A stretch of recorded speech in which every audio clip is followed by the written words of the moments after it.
Buenas tardes, estimados jurados. Mi nombre es Caterina Estefanía Ruilova Vallejo.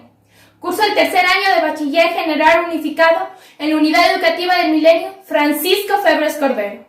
A continuación, voy a exponer mi ponencia titulada La metamorfosis a través de la extirpación de la vida en la obra de Edgar Allan Poe. La vida es la farsa en que participamos todos. Arthur Rimbaud.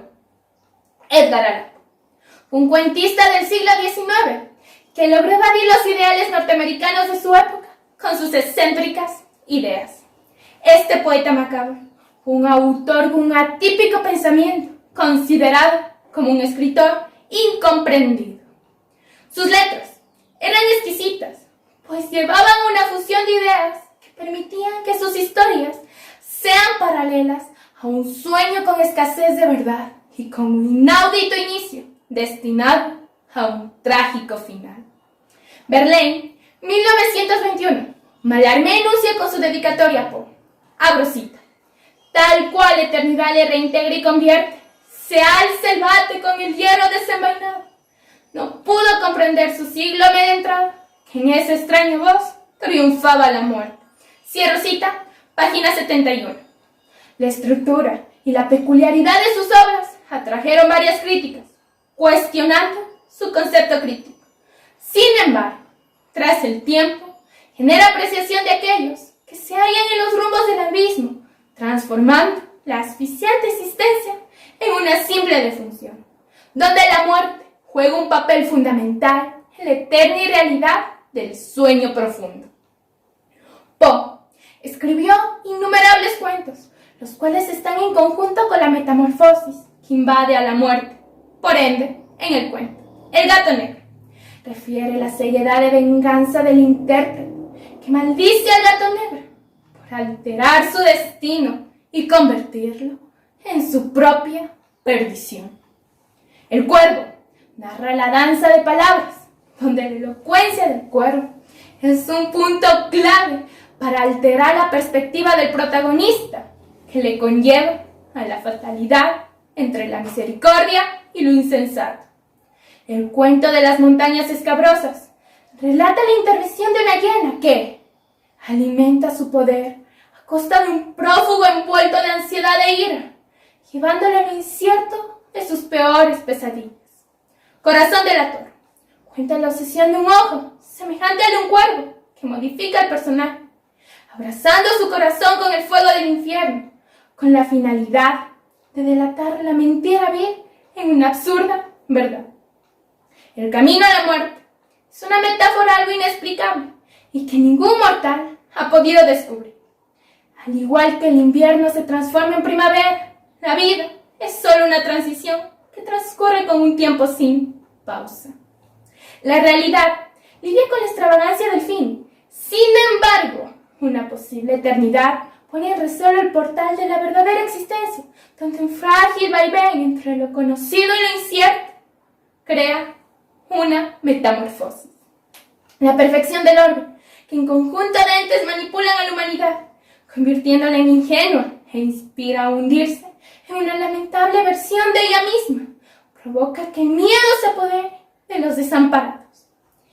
Este escritor, simbolista en excelencia, logra crear textos macabros en una atmósfera con constantes trasiegos. Y así, la plenitud de lo real gira alrededor de una asfixiante contradicción de lo irreal. Es decir, todo el proceso se entrelaza en el porvenir de lo imaginable. El término muerte, el cual Edgar Allan Poe tanto aclama, representa el amor que él tenía hacia ella, y como consecuencia se extravió en el laberinto de su mente y construyó un contexto fatal en el que su misma demencia le transportó a lo más profundo de sus pensamientos perturbadores. Villers, 1988, afirma, abro cita, hay heridas que no pueden curarse más que ahogándolas más. Cierro cita, página 66. Es claro que su vida fue un ciclo de mucho dolor, y eso comprueba su idolatría a la oscuridad. Sus penas y sus aflicciones se hallan en varias de sus manifestaciones artísticas. Poe, 2016, sostiene, abro cita, infames pensamientos se convirtieron en mis íntimos, los más sombríos, los más infames de todos los pensamientos.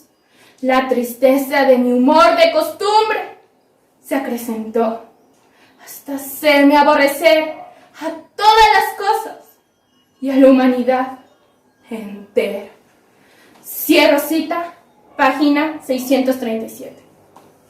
Aquellos dolores que le llevaron a un acantilado de emociones, que fueron presas de la irritabilidad y los pesares que el cuentista trataba de sanar. La catarsis que Edgar trató de hallar se terminó transformando en un vicio sin salida, el alcohol. Una bebida que ahogaba sus lamentos e inesperadamente sedujo al escritor. Y él se enredó en las curvas de su nueva musa que le llevaría a su fin. Su mayor debilidad se volvió una sombra que acompañaba sus días y sus noches. La muerte a la puerta de su casa y el escritor, acompañado de una botella y una pluma, como una melodía de piano, deleitaba a la muerte con las letras de su puño, tal como aquel filósofo llamado Bombón de uno de sus cuentos, que diseminaba lástima al demonio. El escritor se embarcó en una oscura dialéctica que transformó sus gritos en una silenciosa sinfonía de letras. De esta manera, mantiene una relación entre sus narraciones y sus lectores, contrayendo un apego a las permutaciones que intervienen en el intercambio de elementos que permite el sosiego de las mentes. Aunque si existe una falta de control de su juicio, los argumentos son corrompidos. De la misma manera que la carencia de cordura fomenta una sensación espeluznante del final, cuando la realidad es que el óbito es la emancipación del alma que se ahoga en sus propios lamentos. El escritor contrae una melancolía que altera su concepto, ya que embellece su dolor en inéditas ideas que se apoderan de su mente, llevándole a amar lo prohibido, la muerte. Aquel majestuoso ser que se convirtió en la salvación de la lucha absurda de su vida. Baudelaire, 1948, ya lo decía. Abro cita. Un puerto es morada encantadora para un alma cansada de las luchas de la vida. Cierro cita, página 63. La visita al puerto es una aventura que todas las personas van a tener que pasar, a pesar de ser un lugar muy temido por la humanidad. Es el único paraje que brindará una acogida después de una afligida vida que terminará siendo sustituida por la libertad absoluta del alma y del cuerpo. Poe, en cambio, hay una forma temporal para gozar la eternidad y permitir que el sueño le traslade a un mundo ideal sin fragmentos equívocos que alimenten su tristeza. Lautréamont, 1977, menciona, abro cita, el sueño es una recompensa para unos, un suplicio para otros. Para todos es una sanción. Cierro cita, página 31. Todos los destellos concebidos por un frágil puente de la mente pueden tornarse una escapatoria de un mundo corrompido, donde la irrealidad alivia los sollozos que atormentan la rutina. Los sueños profetizan perfectas mentiras. Sin embargo, el tiempo limita el poder de la percepción que, al no hallar el punto de equilibrio entre los dos universos, la demencia toma el control. De manera que se pierde la noción de la verdad y la transición creada se convierte en una sinfonía de psiquis, donde hasta el mismo Poe deseó ser parte de una partitura de la eterna muerte. La inmensidad de la eternidad no tenía lógica, pero para él era su filosofía.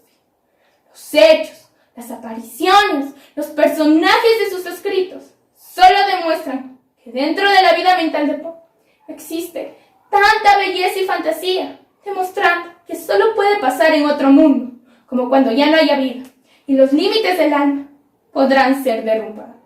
Las barreras que apresaban al alma serán libres, y así encontrar el perfecto final para la historia de una persona, ligándose al cambio radical de la vida al amor.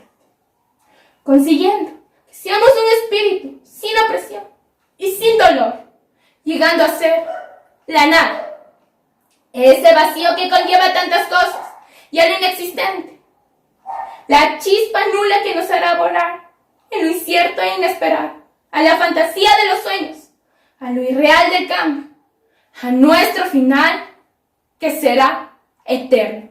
Muchas gracias.